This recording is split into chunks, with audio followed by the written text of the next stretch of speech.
আচ্ছা, আমি কি কখনো বাংলাদেশে যেতে পারবো বলে মনে হয় তোমাদের? সেই পরিবেশ কি হবে?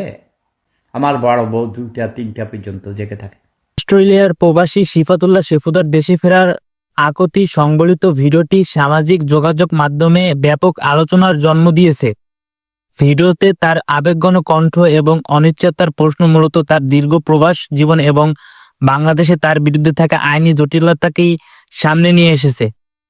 শিফুদার এই আকুতির পেছনে কয়েকটি গুরুত্বপূর্ণ বিষয় কাজ করেছে। তার বিরুদ্ধে বাংলাদেশে ধর্মীয় অনুমতিতে আঘাত এবং মানহানিকর মন্তব্যের অভিযোগে একাধিক মামলা রয়েছে। বিশেষ করে জটিলতার নিরাপত্তা আইনের অধীনে গ্রেফতারি পরোয়ানা থাকায় দেশে পা রাখলেই তাকে আইনি প্রক্রিয়ার মুখোমুখি হতে হবে। অতীতে তার বিভিন্ন বিতর্কিত ও কুরুচিপূর্ণ বক্তব্যের কারণে সাধারণ মানুষের একটি অংশ মধ্যে তীব্র ক্ষোভ রয়েছে।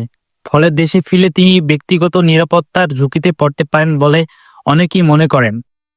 নেটিজেনদের একাংশ মনে করছেন দীর্ঘ প্রবাস জীবন শেষে মানবিক কারণে তাকে সুযোগ দেওয়া উচিত।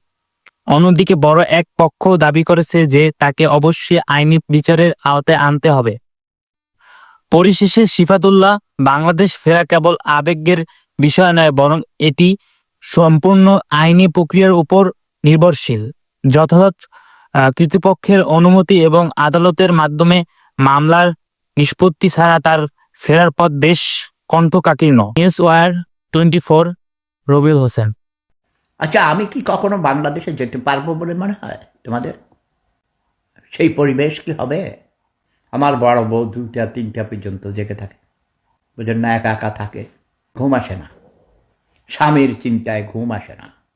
মনে করে এই বুঝি স্বামী আসিবে, স্বামী ধন এসে কলিং বেল টিপ দিবে, বলবে দরজা খোলা, কিন্তু স্বামী তো যেতে পারে না।